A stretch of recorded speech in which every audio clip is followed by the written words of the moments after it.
update ulit ako dito kay Governor-elect nitong sa Cebu, si Pambari 4 na kanina naproklama na sa COMELEC. So official na siya na ano na siya, gobernador na ng Cebu kasi proklamado ka na ng COMELEC. Ibig sabihin nun ay ano ka na, legit ka ng gobernador. Hindi naman, baka sabihin nyo peke De, ano na, official na talaga siyang gobernador kasi pag once na proclaim ka na ng COMELEC, ikaw na talaga yung nanalo. So ang masama pa nito ay may balak itong si Gwin Garcia. Ito yung dating gobernador na harangin itong kanyang pagproklama. At di ko maintindihan bakit itong si Gwin Garcia ay patuloy itong gumagawa ng hindi maganda na natalo na nga at haharangin niya pa. Na samantalang siya itong incumbent na gobernador, tapos ito pa yung anuhin niya, susugurin niya itong bagong nanalo. Ay ito video na ipakita ko lang to sa isa kong gadget kasi nagkaroon kasi ako ng problema nito kanina kaya dito ko na lang to siya i-play sa isa kong gadget sa isang cellphone. Ayan.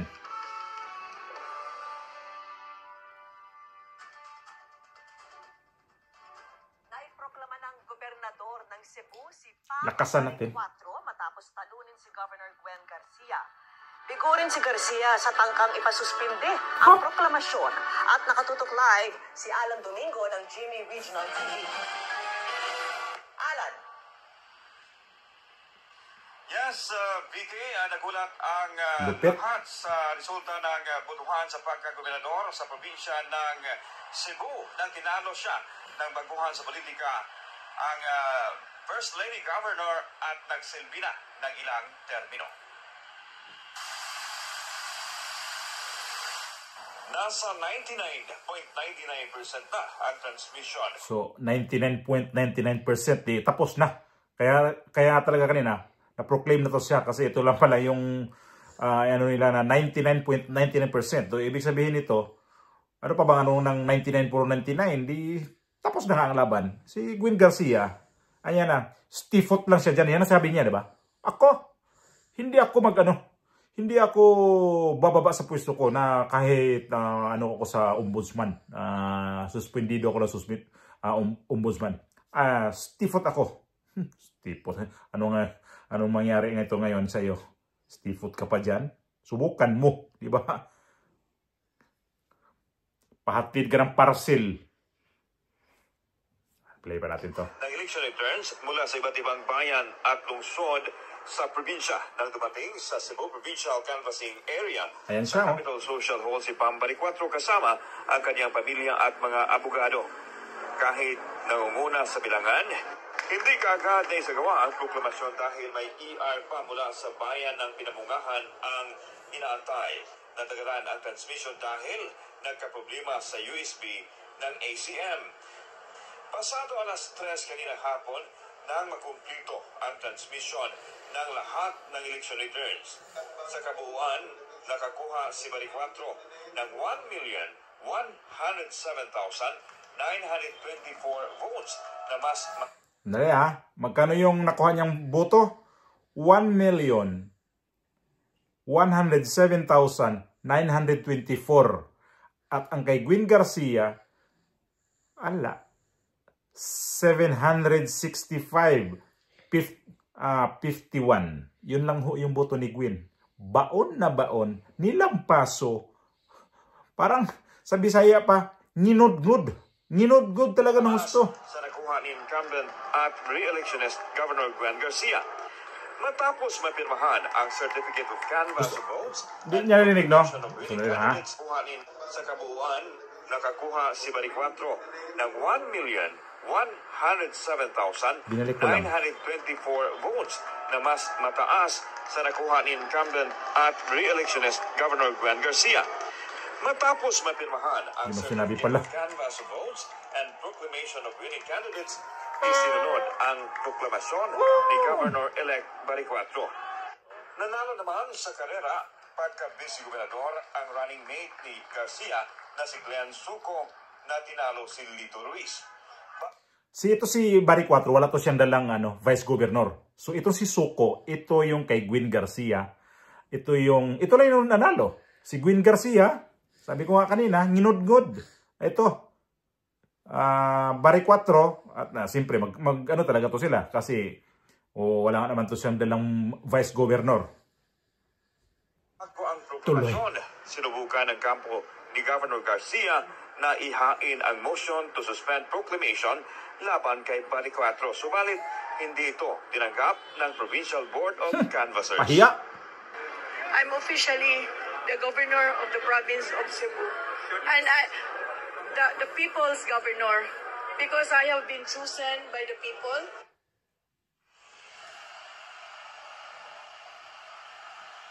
DK, tanghali nitong ngayong June 30, opisyal na upo ang mga bagong halaw sa May 12 elections. Kabila na dito si Governor-elect Pam Baricuatro. At yan ang latest. Nakakahiya naman yun. Wala siyang reason kung bakit harangin ang itong kay Pam Baricuatro na proclamation na anong problema niya na sigon dito kay Pam Baricuatro, yung mga yung mga poster daw niya ay tinatanggal. Hindi ko sinabi kung si Gwen Garcia ang nagtanggal. Sila na naman ang magkatapat diyan. So ang ginawa nito mga supporter ni Baricuatro, nito si Pam Baricuatro, ay yung mga sako, yun yung nilagyan lang ng yun lang ginawang pang-poster, wala. Nilagyan na sulatan na ng pintilpin, Pam Baricuatro for Governor of Cebu. So ganun siya. At nga siya dito emotional to siya kanina dahil ang kanyang pagkapanalo ay hindi talaga niya akalain na mananalo siya kasi wala siyang machinery. Ibig kong sabihin, wala siyang pera, hindi siya nagbibigay ng mga pera talaga. As in, laway-laway lang talaga ang kanyang puhunan para lang siya manalo. At palagay ko ang Cebu talaga, probinsya ng Cebu, ay nagsawa na rin sa estilo ni Gwen Garcia. Kasi ito si Gwen Garcia, nabanggit ko na to, di ba? Na 3 beses na to sinuspende ng sa korte. Itong ombudsman. So dati hindi talaga siya pangatlong suspende na hindi talaga siya bumaba. Pero ngayon mapilitan ka na kasi talo ka na eh. Huwag mo nang guluhin yung lugar ninyo, yung kapitolyo nyo. Mahinahon kang bumaba dyan kasi mandato yan. Hindi yan si Pam Baricuatro dyan na appointed. Elected ho yan ng Cebu. Peoples of Cebu. Yan. Mga netizen of Cebu ang nagluklok kay Pam Baricuatro. Kasi nga, haluan nyo kasi, kayong mga matatagal na sa politika, haluan nyo kasi ng mga hindi maganda talagang kilos eh. Ang ginagawa mo kasi sa Cebu, parang minamaliit mo ang mga taong mahihirap kasi yung 20 pesos per kilo ng bigas, balikan ko to, 20 pesos per kilo ang bigas na inano mo talaga yan para kunyari bibilhin sa mga mahihirap. Pero ang mga tao na hindi nakaintindihan, subsidy ho yan. Gobyerno ang magbabayad yan. Buwis ng taong bayan ang magbabayad yan. At hindi si Gwen Garcia ang magbayad dyan. Hindi si Bongbong Marcos ang magbabayad dyan sa 20 pesos per kilo ang bigas yung isubsidy nila. Pero ang mga tao kasi hindi nakakaintindi. Akala nila si Gwen Garcia ang magbabayad dyan. Hindi ho. Mga tao ho yan. Bibili man niya mga tao na yan o hindi sa bigas na 20 pesos per kilo, magbabayad yan sa buwis. Naintindihan nyo na ba ang ganyan ibig ng subsidy? Saluin sa gobyerno ang pera para bayaran ang 20 pesos per kilo ang bigas. Pero ngayon, di ko alam kung tinuloy na ba yan. Wala na si Gwen Garcia, talo na eh. Palagay ko itong 20 pesos per kilo, hindi na to hindi na to ibalik. Lalong mapahiya sila dito ni Bongbong Marcos at itong alyansa sa Cebu. Ilan lang lumusot dyan sa Cebu. Kunting-kunti lang. 2 o 1. Ha, Diyos mio, por santo. Kaya itong nangyari sa inyo ngayon dyan sa Cebu, may halo na talagang gaba-gaba ni Gwen Garcia kasi grabe naman talaga eh. Pagpunta ka dyan sa mga matataong lugar, sa mga campaign rally, wag mong ganunin ang mga tao. Wag mong talaga na palakpakan kasi nandito yung presidente, wag kang sobrang sip-sip. Ngayon, ano mo ngayon, kalagayan mo ngayon, bye-bye na. Kapitulyo, si Pam Baricuatro na ang mag-uupisina dyan. Malupit, no? Gwen Garcia, harangin pa ang kanyang proclamation ni Pam Baricuatro. Walang nilagay kung anong reason. Manahimik ka na lang kasi yan, nakakaapekto yan sa inyong mga tauhan dyan sa Cebu. Kaya nga natalo kasi gaspang ka talaga. Pasensya ka na kasi sabi talaga hindi ka talaga professional pag ganyan ka. Ewan ko ba yung mga tao talaga pag natalo, no? Pag natalo lang. Pag matagal na nakaupo, pag natalo yan ang kandidato na yan, hindi talaga nila matanggap. Gagawa at gagawa ng paraan yan na parang sila pa yung inaapi, parang sila pa yung nadadaya. Paano mangyari yun? Itong Baricuatro na to, kabaguhan sa politika, tapos kita natin wala na siyang vice governor. Hindi nga siya, siguro mga lokal na mga sumusuporta sa kanya, mangilan-ngilan lang.